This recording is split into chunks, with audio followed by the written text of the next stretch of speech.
This week, I decided to Google how hard it would be, or how hard is it for people to start their health journey? Because I know this is a topic that I have conversations with people in the gym about on a regular basis. And it's always that fear of day one.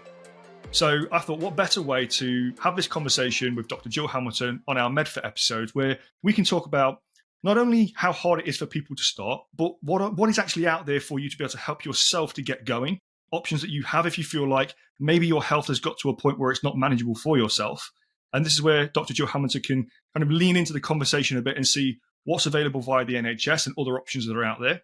And at what points in life that some of these options that you could use kind of come into play as well. So Dr. Jill Hamilton, I'm going to just quickly brief on that whole day one start, because I think that day one for a lot of people is, it's not where the process begins. Because when I speak to a lot of people about this problem, it's more of a wake-up call. It's they've got to a point in their life where they say, I'm unhappy, I'm out of shape, my health's deteriorating, I'm overweight, whatever it may be that's got them to a point where they're currently struggling. And then they say to me, well, what can I do? I've got past the point of where I know what to do for myself. And there is a world of information out there that people struggle with to try and dilute. So it's simple information that you can go and implement from day one and get started. But the big thing I always say is day one doesn't start at day one. You have to make a decision at a point where you say to yourself, well, now I need to take a step out of where I'm currently at. So you get to a point of feeling unhealthy, your health's deteriorating, and you say, well, day one in a gym is fearful. Day one in a gym is not knowing what it is that I need to do to take that step forwards.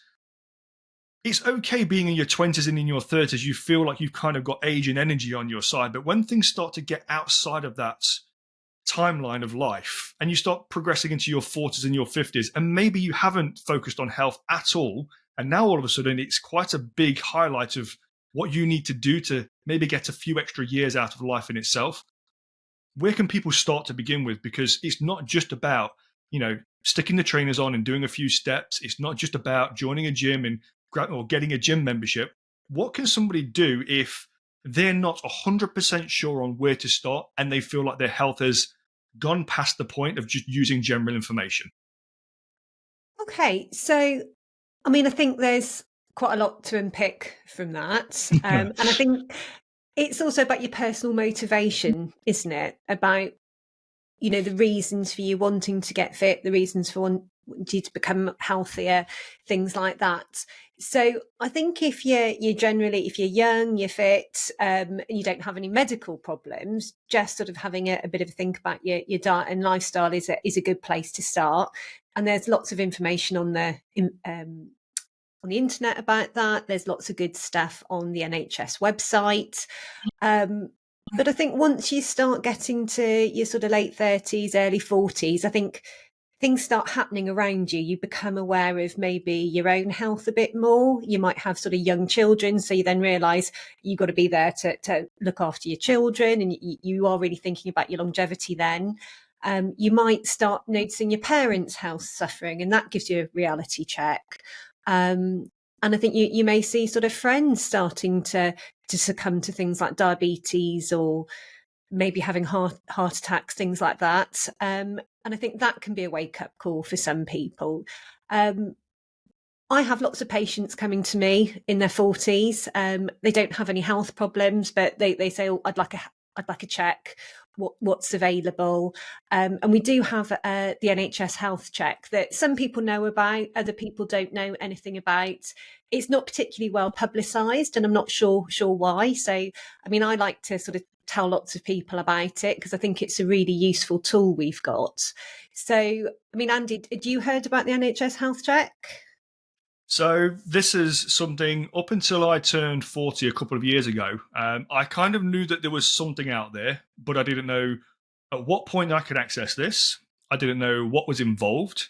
And I wasn't aware as to how I was able to go about understanding whether I was actually, viable for this, because I am somebody that, and this is a conversation that we had before we came into the podcast, is I'm not a person that just naturally gravitates towards health and health being a part of my lifestyle, because, I'm one of those people. I find health beneficial. It's just, I find health is just something that's, it's a therapy for me that's built around other staples in life that I need it for. So when I turned 40, I was like, where do I turn? What do I need? What do I need to do? What's out there? What's available for me? Because there are things that start to change in your health, and I am somebody that has, I've been on the inside of a gym since I was 14, 15 years old. Um, I've had love-hate relationships with health my entire life, where I love it for whatever reasons that I love it, and then at times I hate it, but I still do it, even if it's a decreased amount on what I'm used to doing. I still do something. So I think because I was 25 years into health being a focus, I thought maybe I haven't got access to this. Maybe I don't qualify for having this check.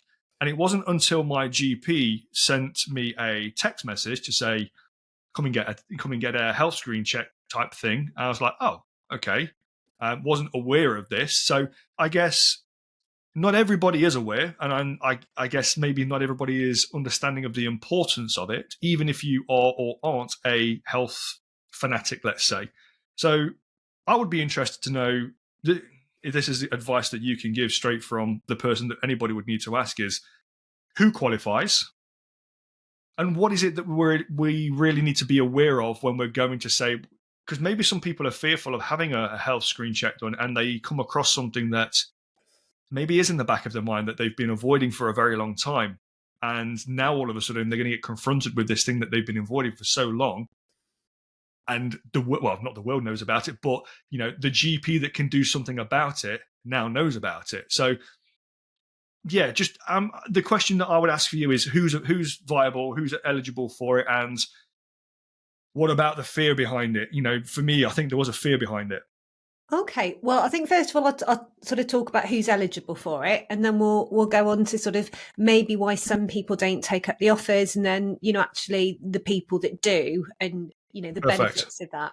So with the NHS health check, so anybody that doesn't have a long-term medical condition that's between the ages of 40 and 74 are eligible for it, and they can then have that repeated every 5 years.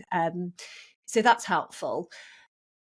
And the reason why you're eligible if you're sort of fit and healthy without any other medical problems is because we would hope that if you do have other medical problems, you're being screened for that and regularly checked for those kind of things. So the things that I would say that people wouldn't be eligible. So if they have got heart problems, if they've got kidney problems, if they've had a stroke in the past, if we know that you have high cholesterol already, you should already be regularly being screened. So actually you need sort of slightly more intensive sort of care and screening than somebody that is just presenting with no medical problems. So I was probably that person that was eligible for these checks when I hit 40. So I'd always been in relatively good health. I'd always been fairly sporty, worked quite hard in terms of, sort of pushed, sort of probably wasn't sleeping as much as I should, had the,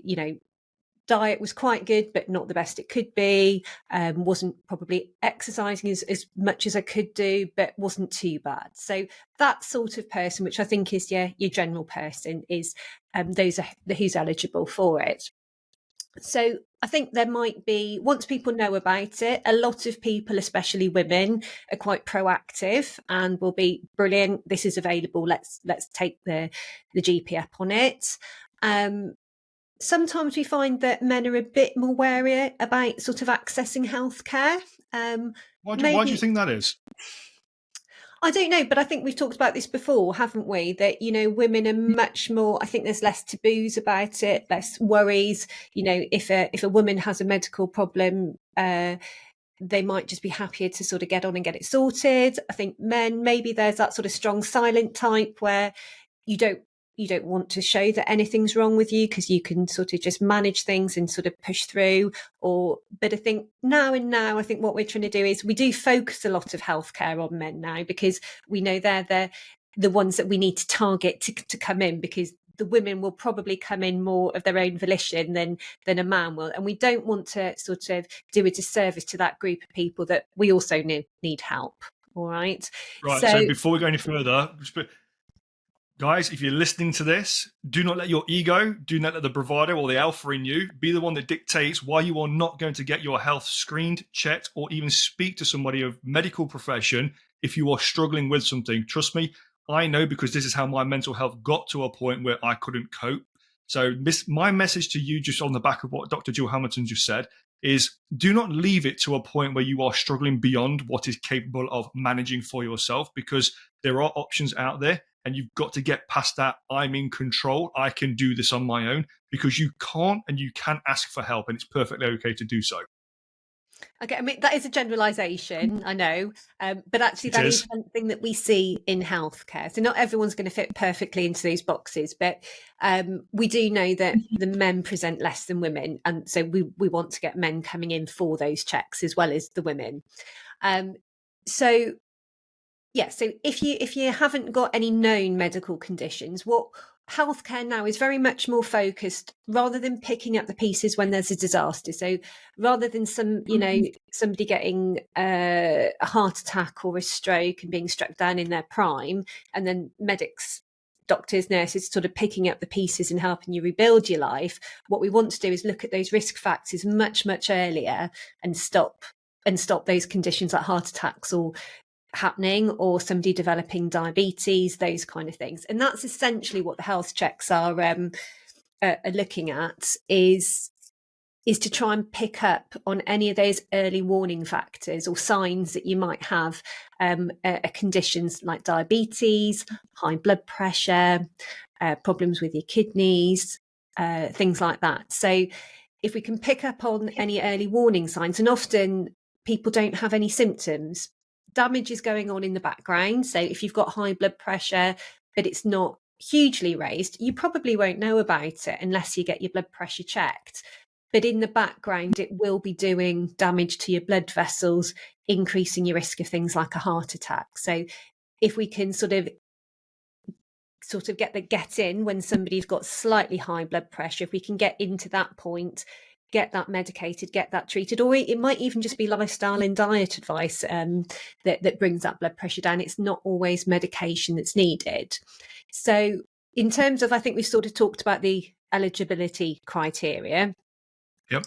What we have found is that people that do come in for their health checks, if we pick up something, we generally can actually stop it progressing in quite a lot of cases. So we have had people coming in that have been no symptoms at all, and then we find their blood pressure is sky high, and then you speak to them and you realise, oh, their dad had a stroke in their early 40s or something like that. So you then realise that actually they might have been healthier, might have had better lifestyles because they don't smoke and things like that, but they're still at risk or at higher risk than the general population.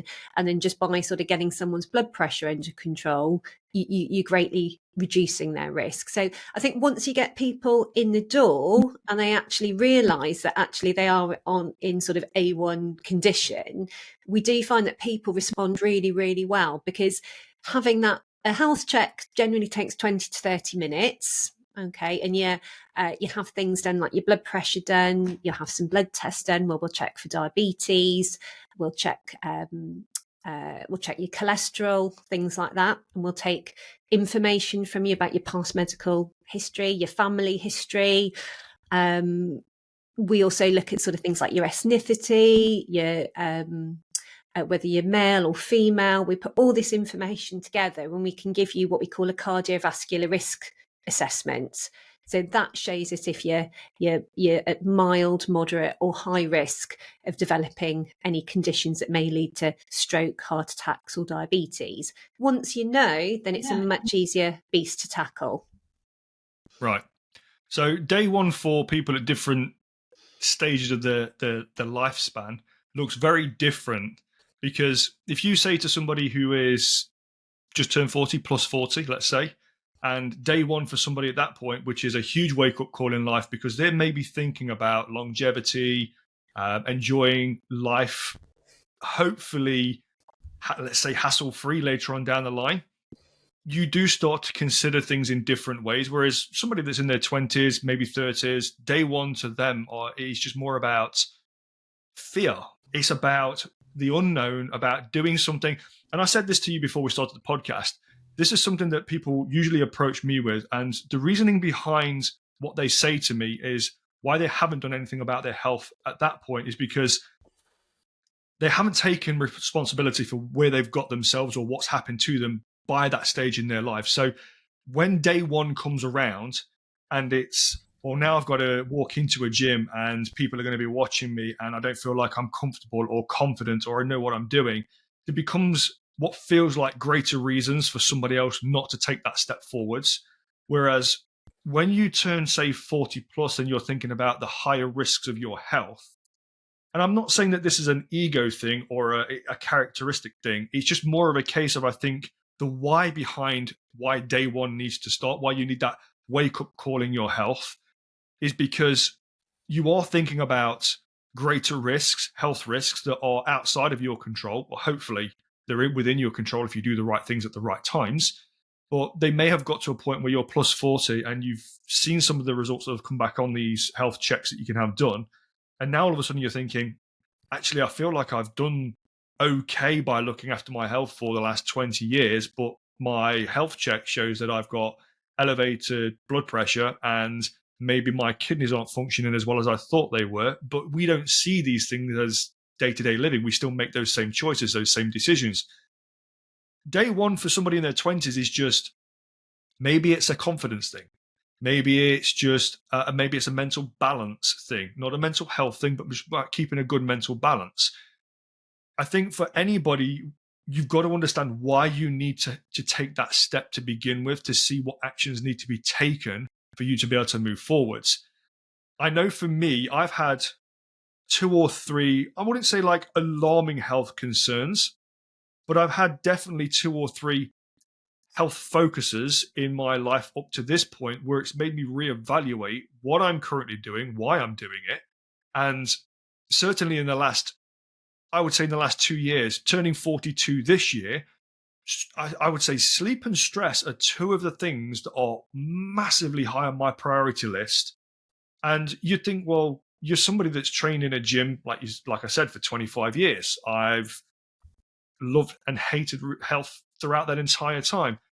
You wouldn't think that somebody that has done this for so long could still have these kinds of things, these kinds of risks operating in the background. But when you're trying to build a business and you're sleeping 4 hours every single night and you're pushing yourself constantly in elevated stress levels where maybe it's not necessary. Some stress it's going to be a byproduct of things that you do throughout your life. But there are other things that you can do that's creating stress that certainly, from my point, it was well elevated beyond where it needed to be. I turned 40 and all of a sudden I was thinking, I'm going to have a heart attack if I keep pushing the way that I'm pushing and then what's it all for? What is it all for at that point? And you're going to get the passionate part of Andy come out now, because this is where the part of me and health really kicks in, because I don't just want this to be a wake-up call for the people that are thinking about day one and having to get up off the sofa and do something they feel like is punishing, because I know for a fact a lot of people feel like health is a punishment for where they've got. So doing something physical is a punishment for where they've currently got to in their lifestyle, for making those choices that are maybe putting them at risk, maybe making them feel unhappy. And I've got to a point now where, not me personally, I'm speaking third party, is I feel like if I start having to focus on my health, it's punishment for me spending the last 20 years sat on a sofa, overeating, not doing much, and now I've got these health risks that are putting my life length, at risk. For a start, every single person, no matter what, starts at day one. Nobody is skipping steps. Yes, people may be further down the chapter line. They may have taken a few more steps than where you currently are right now, but every single person starts at day one. And you get past that point of acknowledgement where you say, actually, you know what? Self-accountability, personal responsibility. I'm taking responsibility for my actions and I will change what I do moving forwards. That takes a level of self-accountability to say, whatever's been done has been done. But where I'm currently at right now, I need to make different choices. And whether that's getting health screened, whether that's speaking to a GP that can give you some outlook on where you're currently at, even if you're not plus 14, you're ready for one of these health checks, it's still not a bad idea to speak to a GP if you are concerned about your health, just to get some actionable steps to see what you need to start doing to pay attention to move forward. It doesn't mean having to go and jump into the nearest gym and grab a PT and feel like you're, training to be the next influencer on social media. That is not the case where I'm coming from with this. And do not let that side of the fitness industry put you off from taking those first steps.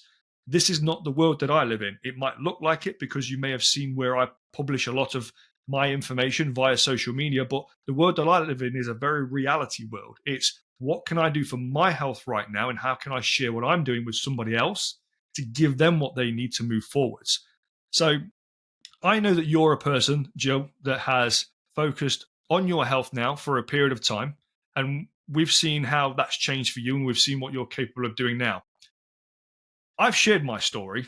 I've shared my story numerous times, and it's a mental health battle story that is still in a constant progression day in, day out.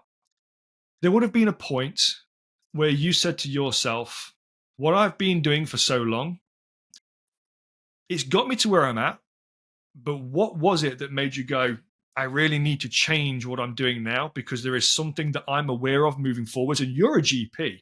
And this is the interesting thing that I get to ask this question is, you're probably one of the most knowledgeable people that general population would turn to ask this question is, well, what was it for you that made you pay attention to your health? Okay. So, I mean, one of the things that I would say, and I will answer your question because I know I'm good at skipping questions, is that I think people need to just not worry about what's gone on before. Okay. That's not taking away or not being accountable or responsible. I think we've all got really hard, busy lives now. And so at certain parts of our lives, we have to focus on certain things. So if you've got a young family, or if you're looking after parents, or you've got a busy job, I really strongly believe that people are, everyone's trying their best. But at certain times, we'll all have a wake up call about something. So I know personally for myself, being at university, being a junior doctor, and before I was doing anaesthetic training before I was a GP. So I spent many years being a junior doctor. And for me, my focus was on that. My focus was working long hours, passing exams. I think I always wanted to be relatively fit and healthy, doing nice things at the weekends. I'd try and sort of get all those bits in. But actually, my focus was not failing exams, getting through to the next year of my training, and, not making mistakes. And I think for a long time, that's where my life was, that it was very regimented like that. And then I got to a point, probably when I got to about 40, when I wouldn't say I quite reached complete burnout, but I wasn't far off it. Working crazy hours still, letting every part of my work life bleed into my home life, personal life. So if something cropped up which wasn't expected, it was very difficult to deal with. And then having lots of sort of conflicting emotions about, am I spending enough time on home life? Am I spending enough time on work life? And I think because I'd left everything become quite jumbled, and I'd always sort of probably put work and everything above everything else, it started feeling not as comfortable as it had previously. So I think that, for me, 40 was a big wake up call. And I think for me as well, the loss of a parent for me was a huge thing. I think I'd had a relatively charmed life up until then, to be quite honest. And I think that's when I realised that we're not indestructible. I thought my father was indestructible. And then I think I think, everybody has their own trigger. For that, I think that was for me.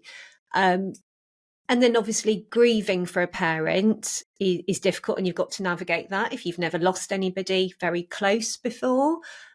So I like to think I'm a positive person. So I think for me, then I was like, right, my family, my parents, they've sacrificed certain things for me and for, family. what can I learn from them? What can I learn from their journey? And how can I then progress forward and, live a healthier, hopefully as good life, if not better life?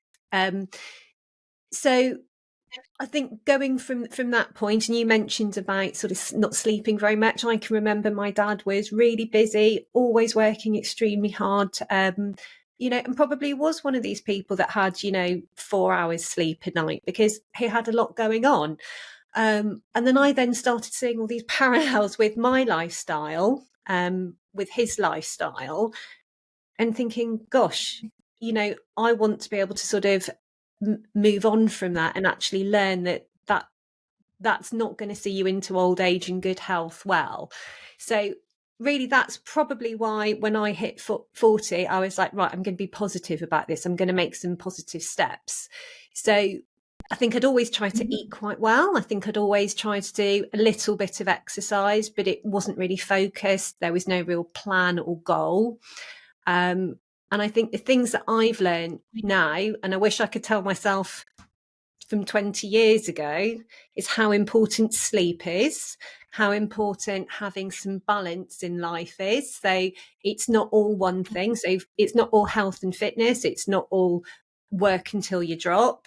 It's having a home life, having a work life, and then having, some time for health. And I think now it creates so much more balance in life. And I think I'm a happier person. And I think I'm probably a much better person to those around me because I found that out. But that's, it would be great to tell your 20-year-old self all of those things. And to be honest, probably wouldn't have listened. I'd have thought boring. Yeah, I'm just thinking that myself. If I could have said that about me at 20 years old as well, I think the 40-year-old me talking to 20-year-old me would have said exactly the same thing. Exactly what you said there is the balance, the stress, the sleep. There are things about working hard, but so long as you work smart, you don't have to exhaust yourself whilst working hard.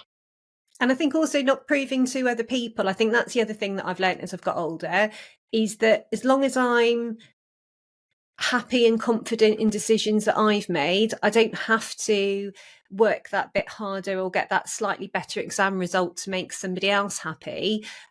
It's all about, have I done my best? Have I kept a good balance? Have I not sort of absolutely wrung myself out whilst I'm doing all of that? And so I think one of the things that we talk about a lot, don't we, is sort of personal accountability. Yeah, As well. definitely. And again, it's really easy to maybe sometimes put a label on yourself, maybe say, oh, I can't do this because of X, Y, and Z. And there are always going to be cases where, you can't do something because you're physically not able to. And I don't think anybody should put extra pressure on themselves or feel bad. But I think having really open, honest conversations with yourself about where am I in my health journey, in my work journey, what's working, what's not, what can I physically do with the resources that I've got, what is possible and what's not possible. And I think once you start thinking like that, you really can move forwards well.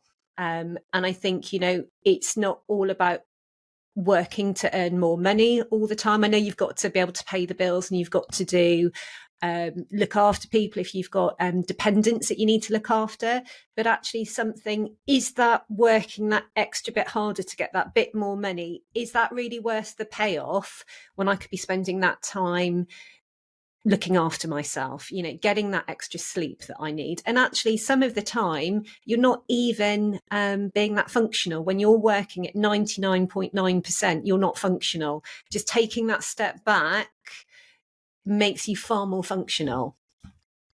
Yeah, so I was on the radio last night, and this was something that was brought up just before we went on air, actually.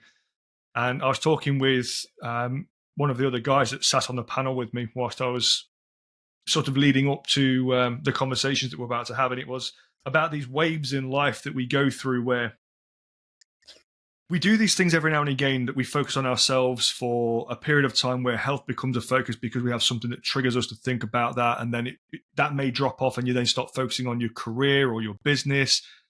And then that may change, and it may be a relationship or a family member or whatever it may be. You go through these waves in life where you're constantly riding a wave of some kind, and you feel like one has to be sacrificed to gain another. So you decrease on the work and you increase on the health. And then the health takes a hit when you start focusing on, say, a relationship or a family member. And you kind of go through all of these different variations of what your current focus is and how you navigate that moving through life.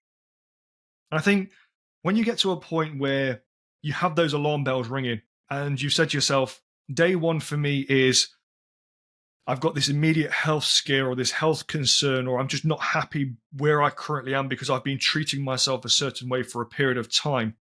And then all of a sudden you feel like it's got to be 110% all in to get the result that you're currently looking for. But I can guarantee you now, there is not one person on this planet that can say, I committed myself 110% to my health alone, and I got everything in life on the back end of just focusing on my health. Because you don't. You can sleep for the 8 hours a day, you can decrease your stress, and you can focus on your nutrition and your exercise and all of those good things. But that doesn't build good relationships. That doesn't build a great career. You have to then become skilled at riding these waves throughout life where you get balance in one area, and it might not be all encompassing, but you find balance that allows you to then say, okay, I'm good at doing this bit now. So why don't we kind of focus on the work or the career a little bit more than what I have been doing whilst I've been doing this health journey, so this saga that I'm currently going through. So then you start to ride these waves, and it's more about balancing out the waves all working in synergy together rather than it just being one focus at one point in time, because there is not one person on this planet that worked out for one period of time and then sustained the end result for the rest of their life. You don't do 12 weeks, 12 months, get to the goal, and then say to yourself, well, I've got to the goal. It sticks. It doesn't. It will change when you change. And I think if you can understand that it's okay that you can have these waves that you ride throughout life, you will gain more from that. And I think that's something that you've discovered very well in the past few years that I've known you, is you can find all the excuses under the sun to say, well, I need to focus on my business and my career and the financial freedom that I want to be able to create for myself. Right. So then what is going to be the sacrifice if that's going to be the only focus? You become a sacrifice. Everything else around you becomes a sacrifice. And then it's for what? You may be financially secure at the end of it, but then what does that give you? You've still got to go out and do the other work that you've been neglecting for so long because you neglected your health, you neglected the relationships around you. Now all of a sudden you feel like it's another wave that you've got to ride to see the success that you saw in maybe creating financial freedom. So balancing out all of those different waves and kind of riding those waves in synergy is something that becomes a very, very unique skill. And you will never get this first time round. Do not ever think that you are a failure when you tried for the first time and it didn't work. All you got was some feedback to say, that wasn't working for me right now. Let's try a different avenue. Let's try a different approach. Pivot and see where you can go from there. And I think to know that to move forward, and this is one of the biggest changes that I've seen in you, Jill, is how you manage to ride the synergy of those waves and know that you are responsible in yourself to take whatever action is needed for you to move in the direction that you want to go. I'm not saying there is one set direction that anybody needs to travel in. That's a personal journey for anybody. I could want my best wishes for you, say you yourself, Dr. Jill, whilst I'm talking to you, I could want my best well wishes for you, but what I want for you could be completely different of what's achievable by you. Because where I can think from is a different place from what you could physically maybe commit to, achieve, whatever that may be. So meeting somebody where they're at and seeing how they can get to the goal that they want to be able to achieve, I think the first thing that anybody needs to do is you need to open the door of self-accountability. You need to open that first door of self-responsibility and say, this is where I'm currently at, regardless of what help it is that I need or the avenue that I need to take to move forwards. Acknowledge where you're currently at, because everybody starts there. Everybody does. There is not one person that ever took a journey for moving forwards that hasn't been where you are right now. And that, I think, is a solid message for anybody thinking, where do I start? You start exactly where you are. no matter what's happened, and you said this a minute ago, you said no matter where you've started, no matter where you've got to, if you take that self accountability, that responsibility of where you're currently at right now, you can make a decision of what needs to happen to move forwards. But it needs to be a different decision than what you've been making that's got you to where you currently are. And that is what feels uncomfortable. It feels fearful. It feels like that whole wake up call of day one all over again is, where do I start? What do I do? And where do I turn to? You've had different outcomes, different avenues that you could go and explore just from listening to this podcast. And that's one thing that, at Impact Your Evolution on this podcast, we encourage you to listen to, not so much what the way that we would say for you to do something, but for you to say, well, there's an idea there that I could maybe take some of that and maybe go and try that. There's an idea there that's given me an avenue that I never thought about before, especially when we've got Dr. Joe Hamilton on these podcasts with us on the Medford episodes. There's normally something that we're talking about that you can take away for yourself and say, well, I never thought about doing that for my health in that particular way, because we try to look at this from both sides of the fence. It's not just one side, and you'll never catch me being the drill sergeant of the fitness industry. Is I want to take in the information that's out there, especially when I've got Dr. Joe Hamilton too, sat on the other side of the fence telling me what it is that I need to know from a medical perspective. So I'm going to ask one simple question so we can wrap up on this and you can get back to your day, and everybody else that's listening to this can hopefully go and do something positive with theirs. Is, if you were in your 20s to 30s and it was day one, what would you advise somebody in their 20s to 30s and it's their day one? And what would you advise somebody in their 40s plus and it's their day one? Okay. So I think if I'm thinking about myself and sort of how I was in my 20s, I would say something like, just have a little bit of a thought about beyond. So think about your 30-year-old self, think about your 40, your 50-year-old self, your 60, your 70-year-old self. How do you want to be? Where do you want to be? Because at 20, you can go out, probably, have your nights out, drink a bit too much, have lots of fun. And that's fine. Once you start getting into as you get older, do you still want to be doing that? Is that how you want to be? How do you want to be seen when you're older? I'm not saying don't have fun, don't do all the things that, make life enjoyable, but just have a bit of a think about who you want to be in 10, 20, 30 years time. And I think once you have that realization, it will give you then that impetus, and it will be able to make you a plan of what you're going to do and how you're going to get there. Now, it doesn't mean you have to have your life sorted. So that would be a bit of sort of mindset working that I wish I'd maybe thought about.